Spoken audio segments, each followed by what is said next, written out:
Interesting example చెప్తాను. ఇది వచ్చేసి హోమ్ ఇన్సూరెన్స్‌కి.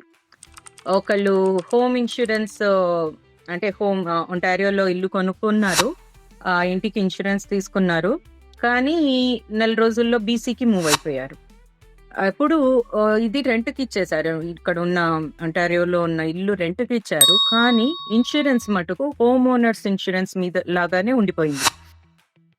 మన వాళ్ళలో చాలా మంది పేరెంట్స్ వస్తుంటారు వెళ్తుంటారు, అన్నదమ్ములు వస్తుంటారు వెళ్తుంటారు వాళ్ళ కోసం.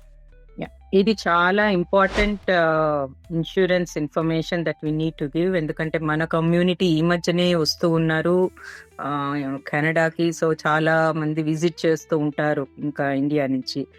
సో ట్రావెల్ ఇన్సూరెన్స్ అనగానే సో ఈ ఒక్కసారి కమర్షియల్ ఇన్సూరెన్స్ సైడ్కి ఒకసారి అలా వెళ్ళి వద్దాం. అసలు దాంట్లో ఏమేమి ఉంటాయి కమర్షియల్ ఇన్సూరెన్స్ లో, ఏమేమి మనం ఇన్సూర్ చేసుకోవచ్చు?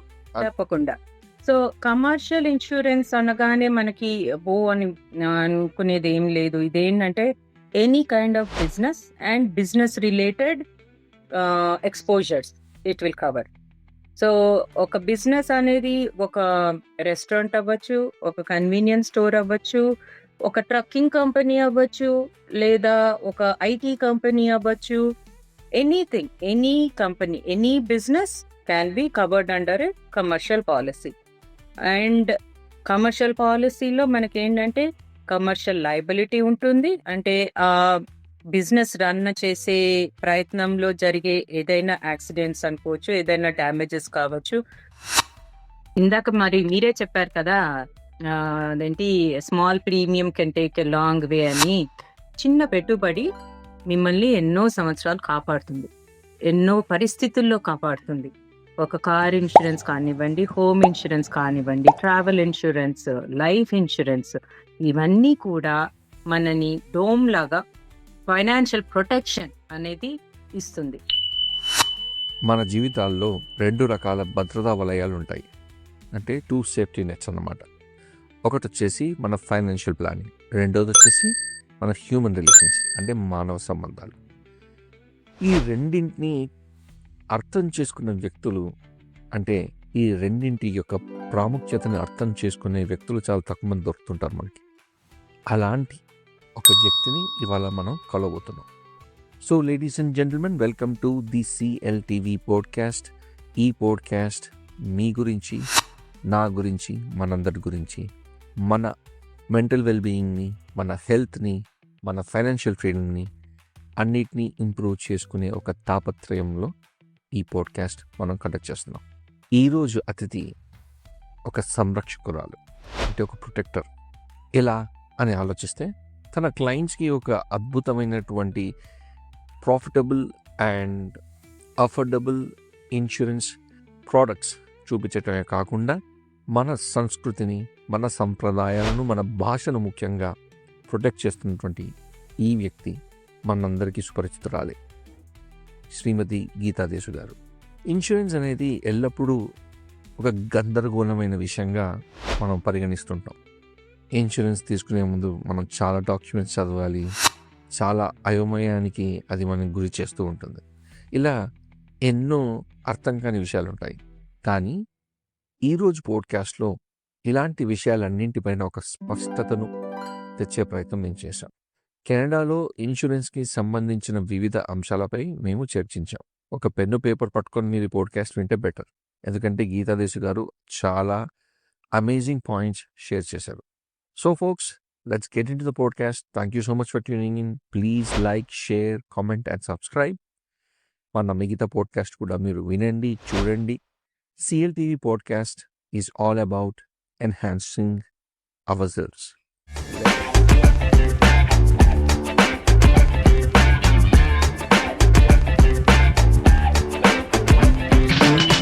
హలో అండి, వెల్కమ్ టు CLTV పోడ్కాస్ట్. ఎలా ఉన్నారు?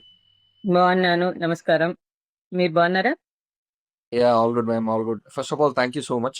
చాలా రోజుల తర్వాత మళ్ళీ ఒక తెలుగు పోడ్కాస్ట్ చేస్తున్నాము, and that to with someone who is very active in Manabadi. I'm so privilege to host you. కానీ నేను తెలుగులో చాలా తక్కువ మాట్లాడతాను, ఆంగ్ల పద ప్రయోగం కొంచెం ఎక్కువ చేస్తుంటా. దయచేసి నన్ను నేను క్షమతార్హుణ్ణి ఇఫ్ ఐఎమ్ రైట్. అయ్యో, అలా ఏం లేదండి. మనం ఇప్పుడు ఇన్సూరెన్స్ గురించి చేయాలనుకున్నాం కదా! ఇన్సూరెన్స్ గురించి మనం చేస్తున్నప్పుడు అంతా మనం స్వచ్ఛంగా తెలుగులో చేయగలమన్నది నేనైతే అనుకోవటం లేదు. మనం అంత ఇదిగా మాట్లాడితే తెలుగులో అర్థం కావడం కూడా కష్టము. ఏం పర్వాలేదు. మనం చక్కగా 2 భాషల్లోనూ కలిపి ముఖ్యంగా అందరిలోకి మన సందేశం చక్కగా వెళ్ళేటట్టుగా చేద్దాం. ఏమంటారు? ఎవరండి మీరు పర్మిషన్ ఇచ్చారు కదా! వండర్‌ఫుల్. వండర్‌ఫుల్. Okay ma'am. మీరు జీటీఏలో అంటే గ్రేటర్ టొరంటో ఏరియాలో ఎప్పటినుంచో ఉన్న వాళ్ళకి లేకపోతే మేము ఓల్డర్ ఇమ్మిగ్రెంట్స్‌కి and I mean not old ఒక 7 ఇయర్స్ నుంచి మినిమమ్ 7, 6 ఇయర్స్ నుంచి ఉన్న వాళ్ళందరికీ మీరు సుపరిచితులే. కానీ కొత్తగా వచ్చిన ఇమ్మిగ్రెంట్స్ కోసం, కొత్తగా వచ్చినటువంటి మన తెలుగు వాళ్ళ కోసం ఒక చిన్న పరిచయం మీరు ఇవ్వగలుగుతారా? తప్పకుండా. తప్పకుండా శశాంక. సో, మేము కెనడాకి 2000 సంవత్సరంలో వచ్చాం. ఓకే. అంటే 25 సంవత్సరాలయిపోయింది ఇక్కడికి వచ్చి. 2005లో నేను ఇన్స్యూరెన్స్ లైసెన్స్ తీసుకున్నాను. అప్పుడు పీఎన్‌సీ ఇన్స్యూరెన్స్‌కి తీసుకున్నాను.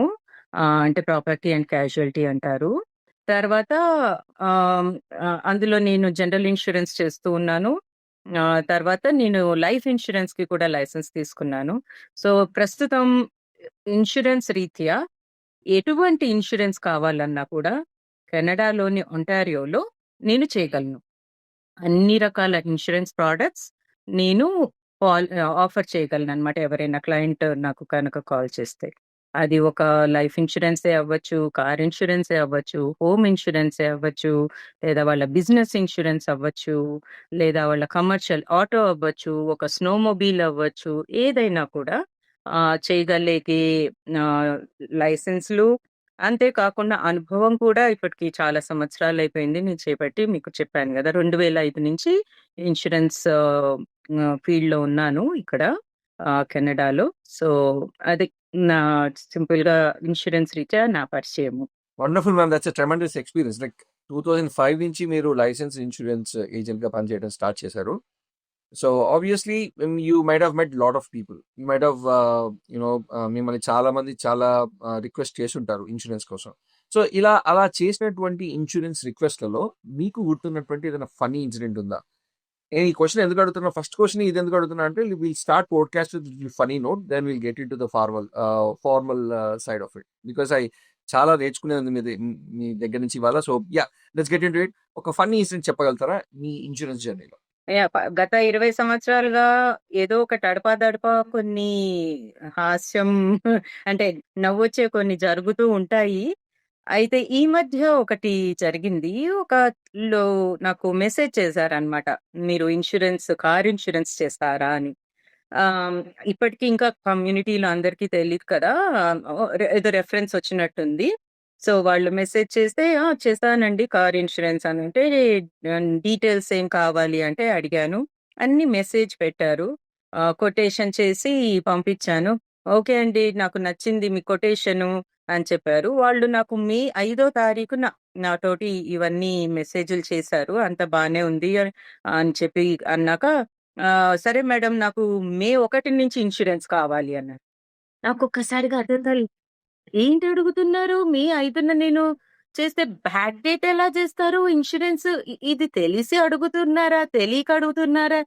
ఎలా సమాధానం చెప్పాలో నాకు కాసేపు అర్థం కాలేదు. That's interesting. సో, అప్పుడు అడిగారు కాబట్టి బహుశా అప్పటి స్టార్ట్ అవుతుంది అనుకుంటున్నారేమో. అదే కదా! ఇది వాళ్ళు ఏమని ఆలోచించారో నాకైతే అస్సలు ఇప్పటికీ అర్థం కావటం లేదు. మనం ఏదన్నా తర్వాత ఫ్యూచర్‌కి తీసుకుంటాము లేదా కరెంట్ తీసుకుంటాము. వెనకాలకి వెళ్లి ఇన్స్యూరెన్స్‌లు ఇవ్వడం అనేది ఏ కోశాన ఎక్కడ గూడా జరగదనమాట. అది ఆచారం కాదు ఇన్స్యూరెన్స్. ఒక్క లైఫ్ ఇన్స్యూరెన్స్‌లో యాక్చువల్‌గా కొన్ని చేస్తారు. కానీ అదేంటంటే మనం బతికున్నామని తెలుసు కాబట్టి చేస్తారు వాళ్ళు. ఓకే. మీరు బ్యాక్ డేట్ కావాలా? కొంచెం ప్రీమియం తగ్గించుకోవడానికి కొన్ని సార్లు అది యాక్సెప్ట్ అవుతది. కానీ వేరే కార్ ఇన్స్యూరెన్స్ మళ్ళీ విజిటర్ కెనడాలు ఇట్లాంటివేవి జరగవు. సో, బ్యాక్ డేట్ కావాలి అంటే it's just that because you been alive all these years. So, అది that's legal procedure. Like because it makes sense right? Because you are alive, that's the reason you are talking to me. So, అందుకని exactly. చెప్పేసి okay. That's what back date means. Okay. Product మన for example car ఇన్సూరెన్స్లో కానీ business ఇన్సూరెన్స్లో కానీ మరి business insurance కూడా అది అట్లా ఆ లాజిక్ వర్తించాలి కదా మరి బిజినెస్ కూడా ఆపరేట్ అవుతుంది కదా అప్పటి నుంచి అది వర్తించదా అలాంటి లాజిక్ వర్తించదు. ఎందుకంటే వెనక్కి వెళ్లి వేయడానికి ఆ టైంలో ఏమైనా క్లెయిమ్స్ అయ్యుంటే కనుక ఆ ఇన్స్యూరెన్స్ కంపెనీ పే చేయాల్సుంటుంది. ఇప్పుడు మే 1న మనం బ్యాక్ డేట్ చేయమని బ్యాక్ డేట్ చేసి మే 2 తారీఖున ఏదైనా క్లెయిమ్ అయ్యుంటుంది. అందుకనే కదా కొంతమంది ఇలాగ బ్యాక్ డేట్ అని ప్రయత్నం చేస్తారేమో. సో ఇటువంటివి అందుకనే చేయడానికి అస్సలు పాసిబుల్ కాదు బ్యాక్ డేటింగ్ అనేది. Okay ma'am. So let's get in to the formal side of the podcast. So ఇప్పుడు ఒక క్విక్ క్వశ్చన్ ఏంటంటే అసలు మాలాంటి ఫర్ ఎగ్జాంపుల్ నాకు ఎటువంటి నాలెడ్జ్ లేదు ఇన్సూరెన్స్ అసలు ఇన్సూరెన్స్ సెక్టర్ పైన నేను కొత్తగా వచ్చాను. సో కెనడాలో స్పెసిఫిక్లీ ఎన్ని రకాల ఇన్సూరెన్స్లు ఉంటాయి అండ్ ఒకవేళ కొత్తగా ఎవరైనా ఇండియా నుంచి వచ్చిన వాళ్ళు ఉన్నా సరే యూఎస్ నుంచి వచ్చిన వాళ్ళు ఉన్నా సరే ఈ ఇండియాకి కెనడాకి యూఎస్కి ఏమైనా తేడాలు ఉన్నాయి ఇన్సూరెన్స్లో అన్నీ ఒకటేనా ఉంటే ఎన్ని రకాల insurance so that it will ఒక చిన్న చిన్న ఒక one liner about everything if what ever you remember. One లైన్‌లో చెప్పడం కష్టము.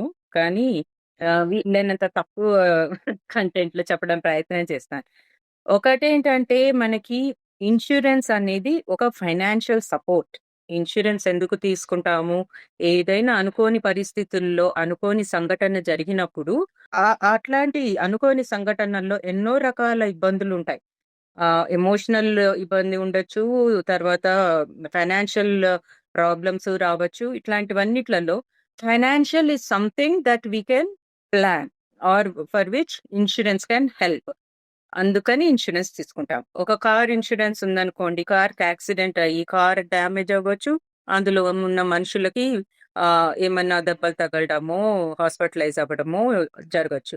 సో, అప్పుడు ఇన్స్యూరెన్స్ అనేది ఉంటే మనకి కార్‌కి జరిగిన డ్యామేజ్ అది పే చేస్తుంది. అంతే కాకుండా ఇంజ్యూరీస్‌కి కూడా హాస్పిటల్ అయ్యే ఖర్చులు కూడా భరిస్తుంది ఇన్స్యూరెన్స్ పాలిసీ. అట్లా కార్ ఇన్స్యూరెన్స్ పాలిసీ తీసుకుంటాం.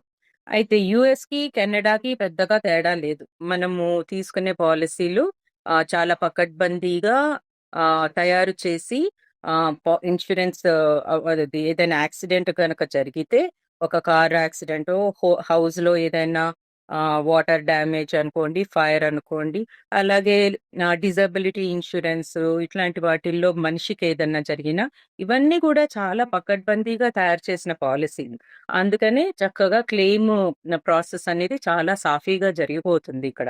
సరైన క్లెయిమ్ మనం చేస్తే గనక సరిగ్గా క్లెయిమ్ ప్రాసెస్ కూడా జరుగుతుంది. ఇండియాలో మటుకు నేను చూసింది, నేను అంటే ఇక్కడికి వచ్చి ఇప్పటికి 25 సంవత్సరాలు అయిపోయింది. అంతకుముందు నేను చూసింది మటుకు ఇన్స్యూరెన్స్ అనేది ఇంకా అంత అంటే అంత నాలెడ్జ్ లేదు అక్కడ అప్పట్లో. అంత పాలిసీలు కార్ ఇన్స్యూరెన్స్‌కి, హోమ్ ఇన్స్యూరెన్స్‌లు తీసుకోవడం అంత మనకి తెలీదు. ఇప్పటికి నాకు తెలిసి హోమ్ ఇన్స్యూరెన్స్ అంత ఉందనుకోవటం లేదు. ఎందుకంటే అక్కడ నేను చూసింది. నా అనుభవం చెప్తున్నాను. Maybe correct or wrong. ఏంటంటే మనకొక మోరల్ సపోర్ట్, బంధువులు ఏదైనా అవసరం ఉంటే ముందుకు వచ్చి సహాయపడటాలు అవి ఉంటాయి కాబట్టి మేబీ ఇన్స్యూరెన్స్‌కి అంత రాలేదేమో ప్రాముఖ్యత అని అనిపిస్తుంది ఇండియాలో. సో ఎన్ని రకాల ఇన్సూరెన్స్ ఉంటే నాకు అర్థమైన దాని ప్రకారం ఇప్పుడు ఫర్ ఎగ్జాంపుల్ హ్యూమన్ సెంట్రిక్ ఇన్సూరెన్స్లు అంటే ఒక మనిషికి సంబంధించినవి. సో లైఫ్, డిజబిలిటీ అన్నారు, హెల్త్ ఒకటి మనకు తెలుసు. ఆ తర్వాత కారు అంటే ఇవన్నీ పర్సనల్ ఇన్సూరెన్సెస్ కదా. సో ఇంకోటి కమర్షియల్ ఇన్సూరెన్సెస్ కూడా గురించి మీరు డిస్కస్ చేశారు విత్ బిజినెస్. సో ఈ ఒక్కసారి కమర్షియల్ ఇన్సూరెన్స్ సైడ్కి ఒకసారి అలా వెళ్ళి వద్దాం. అసలు దాంట్లో ఏమేమి ఉంటాయి కమర్షియల్ ఇన్సూరెన్స్లో ఏమేమి మనం ఇన్సూర్ చేసుకోవచ్చు. Then will get into next question. తప్పకుండా. సో, కమర్షియల్ ఇన్స్యూరెన్స్ అనగానే మనకి అని అనుకునేదేం లేదు. ఇదేంటంటే any kind of business and business related exposures it will cover. So, ఒక బిజినెస్ అనేది ఒక రెస్టారెంట్ అవ్వచ్చు, ఒక కన్వీనియన్స్ స్టోర్ అవ్వచ్చు, ఒక ట్రక్కింగ్ కంపెనీ అవ్వచ్చు, లేదా ఒక ఐటీ కంపెనీ అవ్వచ్చు. Anything, any company, any business can be covered under a commercial policy. And commercial పాలిసీలో మనకేంటంటే కమర్షియల్ లయబిలిటీ ఉంటుంది. అంటే బిజినెస్ రన్ చేసే ప్రయత్నంలో జరిగే ఏదైనా యాక్సిడెంట్స్ అనుకోవచ్చు, ఏదైనా డ్యామేజెస్ కావచ్చు, అది కవర్ చేయడానికి కమర్షియల్ లయబిలిటీ ఉంటుంది. అంతే కాకుండా ప్రొఫెషనల్ లయబిలిటీ అంటే ఒక డాక్టర్ ఉన్నారనుకోండి, డాక్టర్‌కి కూడా బిజినెస్ రైట్? ఒక క్లినిక్ ఉంటుంది. క్లినిక్ రన్ చేస్తారు. అండ్ వాళ్ళకి ప్రొఫెషనల్ లయబిలిటీలో ఏమవుతుందంటే, వాళ్ళు చేసే ఆ ప్రొఫెషన్ వలన ఎవరికైనా ఏదైనా ఇబ్బంది కలిగితే professional liability insurance will cover that అన్నమాట. అంటే ఎలా చెప్పాలి? ఒక డెంటిస్ట్‌ని ఎగ్జాంపుల్ తీసుకుందాం. డెంటిస్ట్ పన్ను పీకేటప్పుడు ఒకటి బదులు ఇంకోటి పీకేశారనుకో. జస్ట్ ఫన్‌గా ఎగ్జాంపుల్ చెప్తున్నాను. So, client can sue them. So, professional liability he will try to pay that అన్నమాట. అట్లాగా. అది ఓకే. ప్రొఫెషన్‌కి రిలేటెడ్. అండ్ కమర్షియల్ ఆటోస్ ఉండొచ్చు. ఒక ట్రక్కింగ్ కంపెనీ ఉందనుకోండి. బోలెడన్ని ట్రక్స్ ఉంటాయి వాళ్ళకి. సో, ఆ commercial autos again come under the commercial policy. ఇవన్నీ మనకేంటంటే కమర్షియల్ దీంట్లోకొస్తాయి. కమర్షియల్ ఇన్స్యూరెన్స్‌లోకొస్తాయి. That's that's a nice example. Okay. Fun apart so, ఇప్పుడు కొంతమంది ఇంట్లో వంట చేస్తూ ఉంటారు కదా!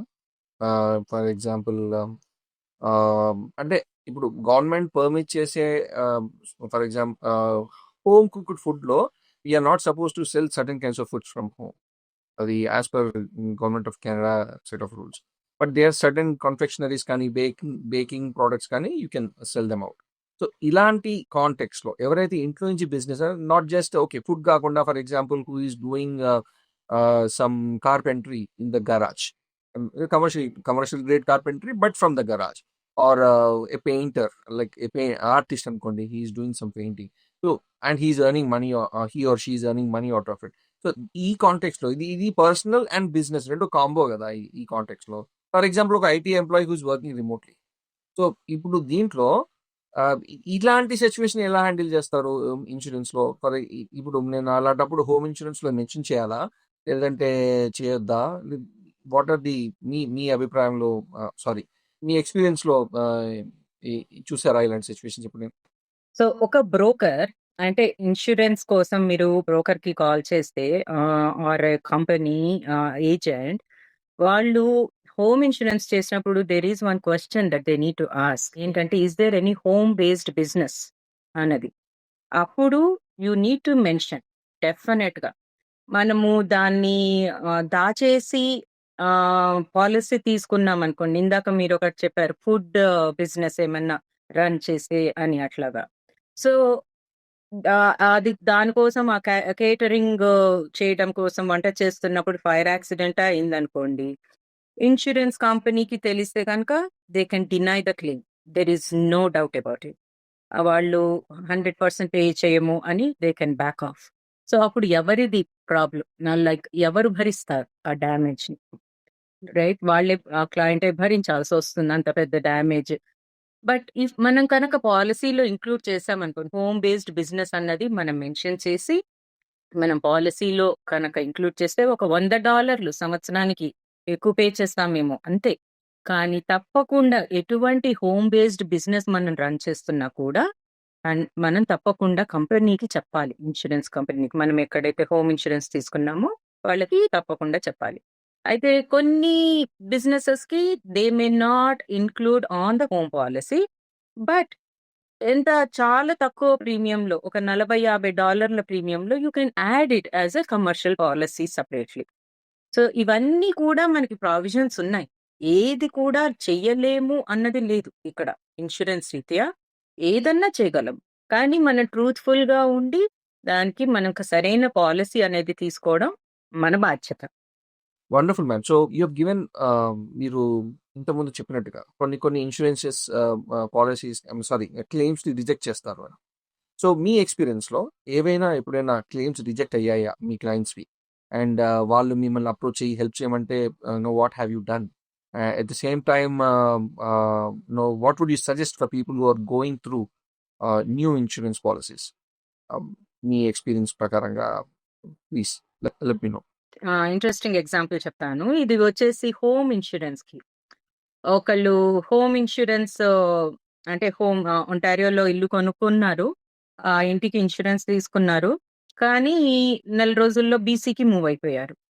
అప్పుడు ఇది రెంట్‌కి ఇచ్చేసారు. ఇక్కడ ఉన్న అంటారియోలో ఉన్న ఇల్లు రెంట్‌కి ఇచ్చారు. కానీ ఇన్స్యూరెన్స్ మటుకు హోమ్ ఓనర్స్ ఇన్స్యూరెన్స్ మీద లాగానే ఉండిపోయింది. లైక్ మనం ఏదైనా ఇల్లు తీసుకున్నప్పుడు we can live there or we can rent it out. When we are living మనం అది ప్రిన్సిపల్ రెసిడెన్స్ కింద ఇన్‌ష్యూర్ చేస్తాము. అదే మనం రెంట్‌కి ఇస్తే రెంటర్స్ ఇన్స్యూరెన్స్, రెంటల్ ప్రాపర్టీ కింద ఇన్‌ష్యూర్ చేస్తాము. సో, మనం కనక ఇల్లు ఖాళీ చేసేసి అది రెంట్‌కి ఇస్తుంటే కనక ప్రాపర్టీ ఇన్స్యూరెన్స్‌ని మార్చాలి. బ్రోకర్‌కి కాల్ చేసి దాన్ని రెంటల్ ప్రాపర్టీకి మార్చాలి. ఇప్పుడు వీళ్ళు మార్చకుండా అలాగ వెళ్ళిపోయారు. తర్వాత టెనెంట్ ఫైర్ డ్యామేజ్ చేశారు ఇల్లుకి. అప్పుడు ఏంటి పరిస్థితి? ఇటువంటి ఇటువంటి సిట్యుయేషన్‌లో insurance company has every right to deny the claim. 100% deny చేస్తుంది. సో, ప్లీజ్ ఇటువంటి మటుకు మనము చేయకుండా హానెస్ట్‌గా మనము అన్ని విషయాలు ఇన్స్యూరెన్స్ కంపెనీకి చెప్పి రైట్ పాలిసీ తీసుకోవడం అనేది చాలా ఇంపార్టెంట్ ఇక్కడ. Oh that's a very important lesson actually. ఎందుకంటే మనం ధర్మంగా ఉంటేనే మనకు what is needed we come to us. So that's thank you so much for sharing such an example. Ma'am I want to dig little bit deeper into the travel insurance. So మీ అభిప్రాయంలో travel insurance యొక్క importance ఏంటి? And what is the best approach for us to get maximum coverage with minimal premium? ఎందుకంటే వచ్చే ఇప్పుడు for example my parents are coming or my wife's parents are coming, they might need insurance. They obviously need insurance, right? ఒకవేళ లేకుంటే ఏం జరుగుతుంది, ఉంటే ఏం జరుగుతుంది, ఇట్లా నాకు ఒక ఓవరాల్ సినారియో ప్రజెంట్ చేయగలుగుతారా ట్రావెల్ ఇన్సూరెన్స్ మీద? బికాస్ మన వాళ్ళలో చాలా మంది పేరెంట్స్ వస్తుంటారు వెళ్తుంటారు, అన్నదమ్ములు వస్తుంటారు వెళ్తుంటారు, వాళ్ళ కోసం. యాహ్! ఇది చాలా important insurance information that we need to give. ఎందుకంటే మన కమ్యూనిటీ ఈ మధ్యనే వస్తూ ఉన్నారు కెనడాకి. సో, చాలా మంది విజిట్ చేస్తూ ఉంటారు ఇంకా ఇండియా నుంచి. సో, ట్రావెల్ ఇన్స్యూరెన్స్ అనగానే కాకపోతే 2 రకాలుంటాయి మనం కెనడాలో కొనుక్కోగలిగేవి. ఒకటేంటంటే Canadians travelling out of Canada. అది ఒక ట్రావెల్ ఇన్స్యూరెన్స్. ఇంకోటి non Canadians travelling into Canada. ఇదొచ్చేసి విజిటర్స్ టు కెనడా. సో, మీరిప్పుడు మీ పేరెంట్స్‌కి అన్నది విజిటర్స్ టు కెనడా పాలిసీ మనం తీసుకోవాలి. విజిటర్‌గా వస్తున్నప్పుడు ఇక్కడ ఎటువంటి మెడికల్ ఇష్యూస్ వచ్చినా, ఏదైనా అనుకోని సంఘటన యాక్సిడెంట్ లాంటిది జరిగినా, ఈ పాలిసీ కవర్ చేస్తుంది. ఇందులో మళ్ళీ మనకేంటంటే లిమిట్స్ ఉంటాయి. 25,000 నుంచి స్టార్ట్ అవుతుంది. And it can go up to 500,000 limit depending on company. ఒక కంపెనీ 300,000 ఇవ్వచ్చు. ఒక కంపెనీ 500,000 దాకా కూడా వెళ్తుంది. మినిమమ్ నేనైతే ఏం సజెస్ట్ చేస్తా అంటే 100,000. ఓకే. బేస్డ్ ఆన్ 50 దాటిందంటే మినిమమ్ 100,000 కవరేజ్ తీసుకోవడం అనేది చాలా చాలా అవసరం. ఎందుకంటే ఒక్క రోజు హాస్పిటలైజేషన్‌కి మనకి $15,000 దాకా ఖర్చవుతుంది కెనడాలో. యెస్. సో, అందుకనే రిస్క్ ఫ్యాక్టర్ అనేది ఇప్పుడు ఇక్కడికి వచ్చాక ఎవరైనా విజిటర్ మనం ఏం ఆలోచిస్తాము, అక్కడ తిప్పుదాము, ఇక్కడ తిప్పుదాము, వాళ్ళకి మంచి ఎక్స్‌పీరియన్స్ ఇద్దాము కెనడాలో అని అనుకుంటాం. సో, అట్లాంటప్పుడు ఏమైనా జరుగుతుందా? ఏమైనా జరిగితే ఏం చేయాలి? అన్న భయాన్ని మనలోంచి తీసేసి ఫుల్‌గా ఎంజాయ్ చేయాలి అంటే ఇన్స్యూరెన్స్ తీసేసుకోండి. రిజిస్టర్ టు కెనడా ఇన్స్యూరెన్స్ తీసుకోండి. చక్కగా 100,000కి తీసుకోండి. అప్పుడు ఎటువంటి సంకోచం లేకుండా, ఎటువంటి ఆలోచన లేకుండా హ్యాపీగా ఎంజాయ్ చేయొచ్చు. ఇందులో మళ్ళీ డిడక్టబుల్ అనేది ఉంటుంది. Deductible is the amount that we pay to the insurance company for in case of a claim. అది 0 డిడక్టబుల్ నుంచి మనం 1000 డిడక్టబుల్ దాకా తీసుకోవచ్చు. కొన్ని కంపెనీలు 5,000 కూడా ఇస్తాయి. సో, ఒకవేళ మీకు కనుక ప్రీమియం ఎక్కువ అనిపిస్తే మీరు ఆ డిడక్టబుల్‌ని అప్లై చేయండి. ఒక క్వశ్చన్ అండి. Sorry to interrupt you. అంటే will go back to that question of travel insurance. మనం ఎప్పుడైతే డిడక్టబుల్ అని మాట్లాడతామో, డిడక్టబుల్‌లో అది ఎలా డిసైడ్ అయిద్ది? ఇట్స్ బేస్డ్ ఆన్ మై పాకెటా? లేకుంటే type of insurance? For example నేను ఒక ఇన్సూరెన్స్‌లో నేను ఎక్కువ క్లెయిమ్స్ చేయను నాకు తెలిస్తే, నేను ఎక్కువ డిడక్టబుల్ పెట్టుకుంటే మంచిదా? లేదంటే ఇప్పుడు ఫర్ ఎగ్జాంపుల్ నేను అలా అలా ఒక అలాగా ఆలోచించడమే మంచిది. కరెక్ట్. చెప్పాలంటే. ఒక క్విక్ స్ట్రాటజీ చెప్పేసి ఆ తర్వాత మనం travel insurance sorry for the interruption. No worries అండి. Your question is valid. So, deductible అనేది మనము ఎంతవరకు అఫోర్డ్ చేయగలము అన్న దాన్ని బట్టి బేస్ చేసుకొని పెట్టుకున్నారనుకోండి. ఒక హోమ్ ఇన్స్యూరెన్స్ ఉందనుకోండి. హోమ్ ఇన్స్యూరెన్స్‌లో కూడా మనకి డిడక్టబుల్ అనేది ఉంటుంది. ఓకే. 2000 దాకా నేను ఇన్స్యూరెన్స్ క్లెయిమ్ చెయ్యక్కర్లేదు. చెయ్యను. అంతవరకు నేనే రిపేర్స్ చేసేసుకుంటాను. ఏముంది 2000 దాకా అఫోర్డ్ చేయగలను అని అనుకుంటే 2000 పెట్టేసేయండి డిడక్టబుల్. అప్పుడు మీకు ఇన్స్యూరెన్స్ ప్రీమియం తగ్గుతుంది. సేమ్ విజిటర్ టు కెనడా దాంట్లో కూడా మనకేంటంటే వచ్చే తల్లిదండ్రులు ఒకవేళ 65, 70లలోకి వస్తున్నారనుకోండి, కొంచెం ప్రీమియం ఎక్కువ ఉంటుంది. ఇవి జనరల్‌గా visitor to Canada per day ఇంత అని కాలిక్యులేట్ చేస్తారనమాట. Insurance companies. That's how it is determined the premium. So, మీకు అది కనుక ఎక్కువ అనిపిస్తే ఒక కొంత డిడక్టబుల్ అప్లై చేసేసేయండి. First 500 okay. ఇన్ కేస్ ఏదైనా క్లెయిమ్ అయితే ఫస్ట్ 500 నేను బేర్ చేస్తాను. నేను భరిస్తాను అని అనుకోండి. ప్రీమియం తగ్గుతుంది. అప్పుడు కానీ స్టిల్ పెద్ద క్లెయిమ్స్‌కి మనకి కవరేజ్ అనేది ఉంటుంది. సో, ఆ పీస్ ఆఫ్ మైండ్ అనేది మనకి ఉంటుంది. Wonderful ma'am. Ma'am, do you know any incident మనకు అంటే మనం రన్ చేసే గ్రూప్స్‌లలో I've seen few request from GoFundMe నుంచి కానీ, అక్కడి నుంచి కానీ parents who came in. So, మీ ఎక్స్‌పీరియన్స్‌లో ఎవరైనా మిమ్మల్ని అప్రోచ్ అయ్యారా? That my parents are here. They are are మీకు తెలిసిన you have met you usually meet lot of people కదా! సో, ఏదైనా ఒక you know a story which or a real happening which has happened, which can actually help others to learn lesson from it. ఏదైనా ఉందా అండి మీ experience travel insurance realm లో? అంటే మీరు GoFundMe అన్నారు. నాకదొక్కసారిగా ఇబ్బందిగా అనిపిచ్చింది. ఐ నో చాలా గోఫండ్‌మీలు వెళ్తూ ఉంటాయి. నాకు ప్రతిసారి అనిపిస్తుంది ఎందుకీ గోఫండ్‌మీలు అవసరం రాకుండా చూసుకోవాలి. We are educated. మనము ఎన్నో డిగ్రీలు అవి పూర్తి చేసుకొని పెద్ద పెద్ద ఉద్యోగాలు చేస్తున్నప్పుడు మనము ఇటువంటి ఇన్స్యూరెన్స్ ప్రొడక్ట్స్ నాలెడ్జ్ కూడా తీసుకొని సరైన ఇన్స్యూరెన్స్‌లు తీసుకుంటే అటువంటివి అవాయిడ్ చేయొచ్చు. ఆహ్, ఏంటంటే ఇప్పుడు విజిటర్‌గా వచ్చి ఇక్కడ అనుకోకుండా హార్ట్ అటాకో ఏదో వచ్చిందనుకోండి. In visitor to Canada policy అయితే లాస్ట్ రైట్స్ ఇక్కడ చేయడానికైనా పే చేస్తుంది. లేదా ఇండియాకి మళ్ళీ మనం రిమైన్స్ ఇండియాకి పంపించాలి అంటే కూడా పే చేస్తుంది. నా క్లయింట్ ఒకళ్ళకి రియల్‌గా జరిగింది. And he was so happy. ఎందుకంటే ఆ బాడీ పంపడమే కాదు, బాడీతో పాటు ఒక పర్సన్‌కి కూడా టికెట్ పే చేస్తుందన్నమాట. Visitor to Canada policy. He was so happy. "నువ్వు నాకెంత మంచి పాలిసీనో ఇచ్చావు" అది నేను చేసింది కాదు. పాలిసీలున్నాయి. మనకి తెలియకుండా మనం అంటే ఆహ్, తెలుసుకోలేక మనము ఒక్కొక్కసారి ఈ 500, 600 సేవ్ చేయడం కోసం ఆలోచిస్తున్నాం. కానీ ఇటువంటి అవసరాలు వచ్చినప్పుడు ఇన్స్యూరెన్స్ యొక్క ప్రాముఖ్యత అర్థమవుతుంది. ఎంత ముఖ్యమైనది అన్నది అర్థమవుతుంది.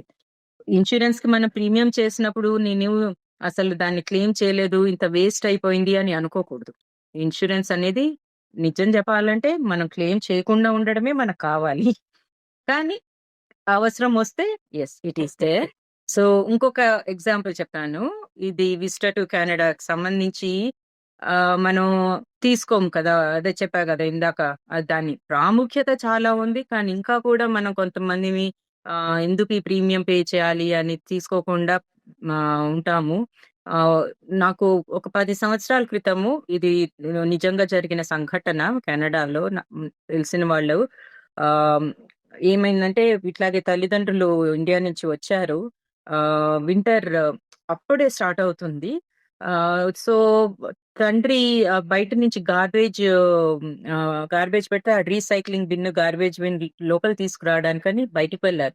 చెప్తున్నాను అప్పుడే వింటర్ మొదలైనప్పుడు ఏమవుతుంది మనకి సన్నగా అలా ఐస్ లేయర్ లాగా ఉంటుంది. అది వాళ్ళకి తెలీదు కదా! ఇక్కడికి కొత్తగా వస్తున్న వాళ్ళకి అంత అవగాహన ఉండదు.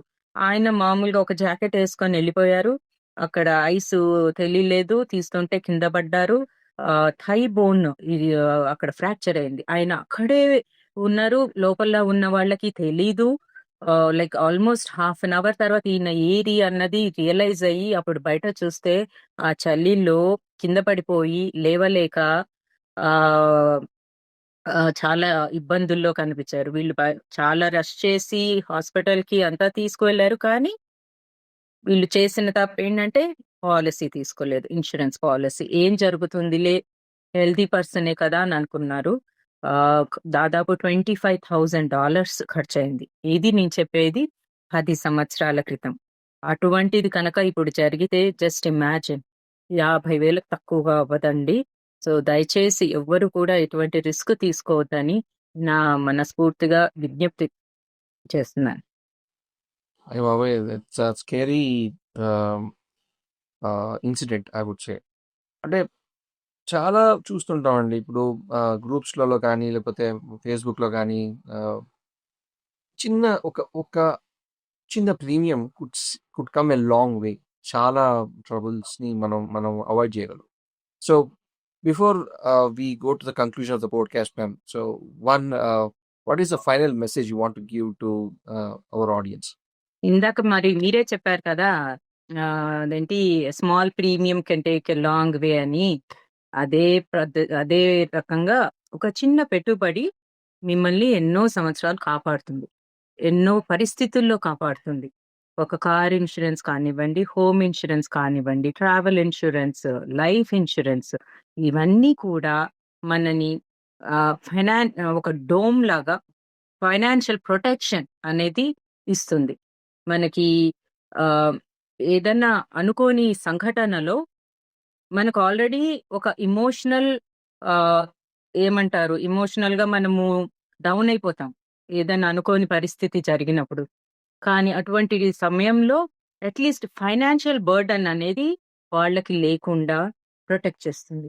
ఈ విషయంలో మీకు ఎటువంటి ఇన్స్యూరెన్స్ ప్రొడక్ట్‌కి గురించైనా కూడా ఎటువంటి వివరాలు కావాలన్నా ఒక ఇన్స్యూరెన్స్ ఏజెంట్ తోటి అన్ని వివరాలు సరిగ్గా చెప్పి, అన్ని ప్రశ్నలు అడిగి, వాళ్ళ నుంచి సమాధానాలు తీసుకొని సరైన నిర్ణయం అనేది తీసుకోండి. ఈ సరైన నిర్ణయము, సరైన బీమా పాలిసీ తీసుకోవడం అనేది చాలా అవసరం. మనకి సేఫ్‌గా మన జీవితాలు చక్కగా జరగాలి. మన జీవితకాలం స సునాయాసంగా జరగాలి అంటే తప్పకుండా ఒక ఏజెంట్‌ని సంప్రదించండి. సరైన ప్రశ్నలు అడగండి. సరైన పాలిసీని తీసుకోండి. Wonderful ma'am. Thank you so much. So, ఒక బీమా ఇస్తుంది మీకు ధీమా అనే యాంగిల్‌లో మనం వెళ్ళిపోదాం ఇప్పుడు. That's a closing statement I would say. చాలా బాగా చెప్పారు శశాంక్. థాంక్ యూ అండి. Thank you. Once again thank you so much for coming in ma'am. మనం ఈ పాడ్‌కాస్ట్ తెలుగులో చేసాము. Then you have time again. I coordinate with you. Will do a podcast in complete English. మీకు వచ్చినంత తెలుగు నాకు రాదు. So, మళ్ళీ క్షమించాలి నన్ను. మీరు చాలా అద్భుతంగా తెలుగులో సంభాషించారు. నేను ప్రయత్నం చేశాను. కానీ నన్ను తిట్టుకునే వాళ్ళు కూడా ఉంటారు. నాకు ఆల్రెడీ తనికెళ్ళబల్లి గారి పాడ్‌కాస్ట్‌లో నాకు అక్షింతలు పడ్డాయి. కానీ but then I'm just telling you. Thank you so much for coming in. Thank you so much for joining me. And if you want to say something to our audience then will say good byes. యాక్చువల్‌గా ఇటువంటి podcast చేస్తున్నందుకు మీకు కూడా ధన్యవాదాలు శశాంక్. ఏంటంటే మీకు information ఇచ్చే ఆహ్, ప్రయత్నంలో మనము ఇటువంటివి తయారు చేసి కమ్యూనిటీలో లోకి వెళ్తుంటే ఎవరో ఒకళ్ళకి కొద్దిగైనా సహాయం పడుతుంది. వాళ్ళని సరైన నా మార్గంలోకి తీసుకెళ్తుంది. ఇన్స్యూరెన్స్ మీద ఉన్న అపోహలు కొన్ని తగ్గుతాయి అన్న ఆలోచన వస్తోంది. సో, అందువల్ల ధన్యవాదాలు మీకు కూడా. అండ్ నాకు ఈ అవకాశం ఇచ్చినందుకు కూడా కృతజ్ఞతలు. ధన్యవాదాలు. Thank you so much ma'am. Have a great day.